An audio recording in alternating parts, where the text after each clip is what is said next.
তোমার নাম কি মেয়া? মাসুদ। ধন্যবাদ। আমি বাবু।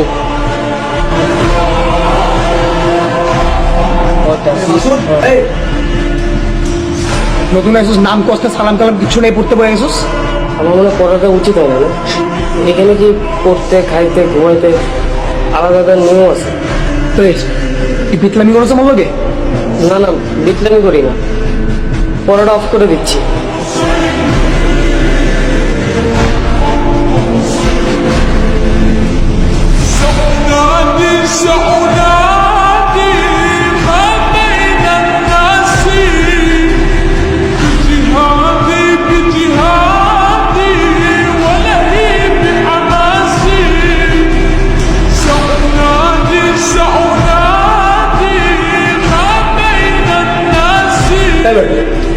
তুই ওর মাছ কাজ কেন তোলা কাটা লাগবে না? আরো মতো বেকার ডালাটা একসাথে হজম হয় না। আচ্ছা, ভালো কথা। ঈদের ট্রেনের টিকিট ছাড়ছে কিন্তু তোরা কাটবি না?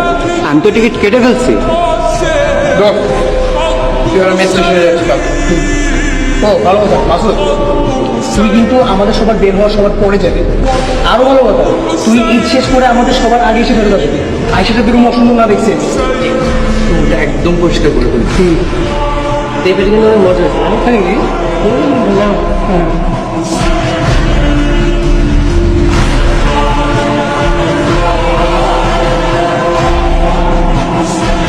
আমার থাকেন চলে যাচ্ছি।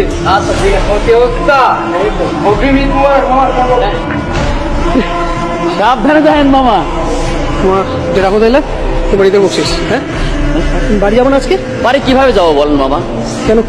হোস্টেলে বন্ধ হয়ে যাইতেছে, আপনার রুমমেট তো যাইবো না। কিরকম সাইকো দেখছেন? ঈদ আইসে এখনো বাড়ি না যেতে এখানেই পড়তে হইবে। আমার কথাটা মানেন, ভিতরে যান, ঘাটটা ধাক্কা দিয়ে বাইক করে দেন। আপনার মতো আমিও রাগ করছিলাম, কিন্তু কিছু করার নাই। এতিমখানায় মানুষ হচ্ছে, ঈদে যাইবো কই?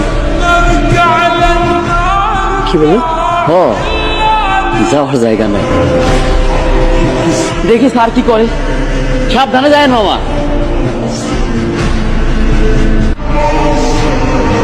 কি বাড়ি যাবো না? তুই ব্যাগ গুছে একসাথে যাবো। আমি তো এতে কোথাও যাবো না, আমি এখানেই থাক। বাইরে যে ভিড়, না গেলে আমার পূজার লাইন আছে তো। সালাম আলাইকুম খালা। ওয়ালাইকুম আসসালাম। ব্যাগটা গুছিয়ে তাড়াতাড়ি বাড়িতে চলে আসো। দুই ভাই একসাথে মায়ের কাছে। আজকে থেকে আমার ছেলে একটা, আমার ছেলে দুইটা। মায়ের কাছে ছেলেরা না আসলে কি মায়ের করতে পারে? আর এটা আমার ছেলে, তোমার মা অপেক্ষা করতেছে, তাড়াতাড়ি চলে আসো। জি জি খালা, জি।